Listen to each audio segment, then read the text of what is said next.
ધારેલું કામ કેવી રીતે થાય? તમારું કોઈ પણ કામ હોય, ધારેલું એ કરવું હોય તો એ કેવી રીતે થાય? અશક્ય કામ હોય, કોઈ કાળે એવું ના લાગે કે આ કાર્ય થઈ શકશે.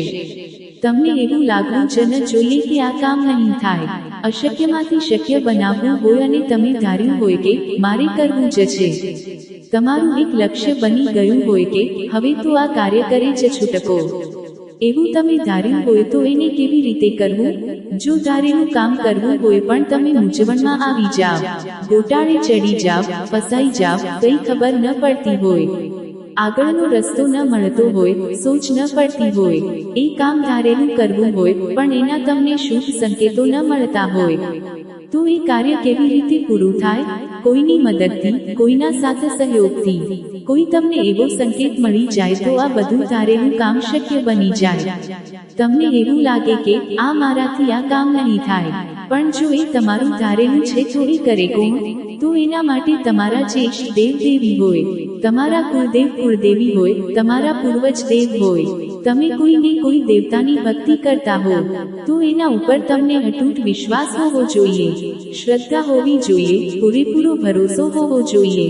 લોકો કહે છે કે આ અંધવિશ્વાસ છે, પણ અંધવિશ્વાસનો અર્થ એ થાય કે તમે એ દેવ પર, એ વ્યક્તિ પર આંધળો વિશ્વાસ મૂકી દીધો છે. સામેવાળો ભલે ગમે એટલું ખોટું બોલે, તમને ખબર છે, પણ તોય તમને એવો ભરોસો છે કે મારું ભલું જ કરશે. તમે તમારા કુળદેવને દીવો, ધૂપ, અગરબત્તી, નૈવેદ્ય, ભક્તિ જેટલી પણ કરો, પણ તમને એવો વિશ્વાસ હોવો જોઈએ કે ના, મારી કુળદેવી મારું ભલું જ કરશે. માતાએ ખરેખર પણ તમને અને તમારી પેઢીને ઉગારવી જ છે. જેવું તમે કર્મ કરશો એ પ્રમાણે તમને કુળદેવ ફળ આપશે. કોઈ બાધા, કોઈ નડતર, કોઈ વહેમ, કોઈ અંધવિશ્વાસ, કોઈ ખોટો ભરોસો, આ બધા શબ્દો સાંભળવામાં સારા લાગે, પણ જે શબ્દમાં અર્થ છુપાયેલો છે એને ઓળખવો જોઈએ. ભરોસો એવી વસ્તુ છે કે સામેવાળો જૂઠું બોલે ને તમે માની લો તો એ ભરોસો કહેવાય, પણ જો સામેવાળો સતત ખોટું બોલતો હોય અને તમે વિશ્વાસ કરો તો એ અંધવિશ્વાસ કહેવાય. એવા તમે જે મૂંઝવણમાં, ગોટાળે ચડાયેલા હોય, વહેમમાં ફસાયેલા હોય, એ મનમાંથી કાઢી નાખવા જોઈએ. સાચા અર્થને ઓળખી તમારા કાર્યમાં લક્ષ્ય સાધવું જોઈએ. જે કાર્ય તમે કરવા માંગતા હો એ કાર્યમાં એનો જવાબ છુપાયેલો હોય છે. ધારો કે કોઈ પ્રશ્ન છે તો એ પ્રશ્નનો જવાબ એ પ્રશ્નમાં જ છુપાયેલો હોય છે. એને શોધવો પડે ત્યારે એ ધારેલું કાર્ય સિદ્ધ થાય. જે કાર્ય ધારેલું છે પણ એમાં તમે મહેનત કરો છો, તનતોડ મહેનત કરો છો, રાત દિવસ પ્રયત્ન કરો છો, પણ સફળતા નથી મળતી, કેમ કે એ કાર્ય કરવા માટે તમને રસ્તો નથી મળતો, એની સૂઝબૂછ નથી, એનો યોગ્ય માર્ગ નથી ખબર. એ કાર્ય કેવી રીતે કરવાથી સરળ પડી જાય અને આપણને શુભ ફળ પ્રાપ્ત થાય, એ માટે તમે પહેલા એ કાર્યને ઓળખો, એને જાણો, પછી એને કરવાની કોશિશ કરો. ધારો કે તમારે ડોક્ટર બનવું છે તો પહેલા ડોક્ટરની ડિગ્રી મેળવવા માટે ભણતર ભણવું પડે. જેમ કે કલેક્ટર બનવું છે કે કોઈ સારો અધિકારી બનવું છે તો એ વિષય પર ધ્યાન આપીને એનો અભ્યાસ કરવો પડે. નિરંતર જે તમે કામ કરવા માંગો છો એ કામનો અભ્યાસ કરો. સફળતા ન મળે તો વારંવાર વધુ ઊંડો પ્રયાસ કરો. નિષ્ફળતા બાદ જ સફળતા મળે. 1000 વખત નિષ્ફળતા મળે, પણ જો તમે એ જ કાર્યમાં ટકી રહેશો તો 100% સફળતા જરૂર મળશે. સફળતા એને મળે છે જે રાત દિવસ પુરુષાર્થ કરે, મહેનત કરે અને એના કાર્યમાં જેટલા પ્રશ્નોના જવાબ અંદર છુપાયેલા હોય એને શોધવાની કોશિશ કરે. જો તમને લાગે કે આ મારાથી નહીં થાય અને તમે પડતું મૂકી દો તો એ કાર્ય ક્યારેય થાય નહીં.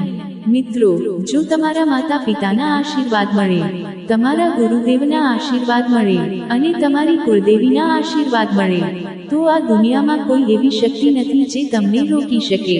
પછી જો તમે કોઈ કાર્યમાં અટકાયેલા હો અને તમે તમારા ઈષ્ટદેવ દેવીમાં વિશ્વાસ રાખો તો એ કાર્ય થઈ જ જાય. એ માટે તમે કહો, હે માં, તું મારું આટલું કામ કરી દેજે. એટલે માં કદાચ સીધું ન કરે પણ એ પ્રમાણે તમને સંકેત આપે. તમે શ્રીફળ ચડાવો, ચુંદડી ચડાવો, પેડાનો પ્રસાદ કરો, મીઠાઈનો પ્રસાદ કરો અથવા 5 નાની બાળાઓને જમાડો. ગાયને ઘાસ ખવડાવો, પશુ પક્ષીઓને દાણા નાખો, ધર્મના માર્ગે ચાલો એટલે પાપનો રસ્તો બંધ થઈ જાય અને તમને સારા વિચારો મળે. વિચારો કોણ આપે? જ્યારે તમે ધર્મનું કાર્ય કરવાનું શરૂ કરો ત્યારે તમને સારા માણસો મળે. જુઓ, ઊંચાઈ ચડવા માટે તમારે પહેલા ગાડીમાં તાકાત કરવી પડે. ઢાળ ચડવા માટે એન્જિનને જોર આપવું પડે. પણ જો તમે રિવર્સ કરશો તો ઓટોમેટિક નીચે ઉતરી જશો. એ જ રીતે સારા રસ્તે જવા માટે સારા માણસોની સંગત કરવી પડે. અને જો ખરાબ થવું હોય તો એની માટે કોઈ પબ્લિસિટી કરવાની જરૂર નથી. ઓટોમેટિક માણસ બરબાદ થઈ જાય છે, કારણ કે સુધારા માટે જે લોકો તમને કડવું બોલે, માં બાપ, મોટા ભાઈ બહેન, એ તમારા સારા માટે જ કહે છે. એ કડવા શબ્દોમાં રહેલું રહસ્ય સમજવું જોઈએ. ઘર પરિવારમાં એકતા રાખવી, ઘરમાં ક્લેશ, કંકાશ, ઝઘડા ટાળવા, ઘરનું વાતાવરણ ચોખ્ખું રાખવું, સારા માણસોની સંગત કરવી, વ્યસન અને ફેશનથી દૂર રહેવું. જે ઘરમાં વ્યસન હોય ત્યાં ક્યારેય સુખ આવતું નથી. વ્યસન અને ફેશનથી જેટલા દૂર રહેશો તેટલો આવક કરતા ખર્ચો ઓછો રહેશે અને ઘરમાં પૈસાની બચત થશે. સુખ આવશે. બાળકોને સારા શિક્ષણ આપશો, ઘરમાં સારા વિચારો, નિર્મળ વાણી રાખશો તો તમારું કાર્ય સિદ્ધ થશે. ઘરે કોઈ સાધુ, સંત, દુખિયારો આવે તો એને જમાડો. કોઈ નિરાશ વ્યક્તિ તમારી દેવી પરથી પાછી ન જવી જોઈએ. બની શકે એટલું ભલામાં ભાગ લો, કારણ કે જેવું કર્મ એવું ફળ.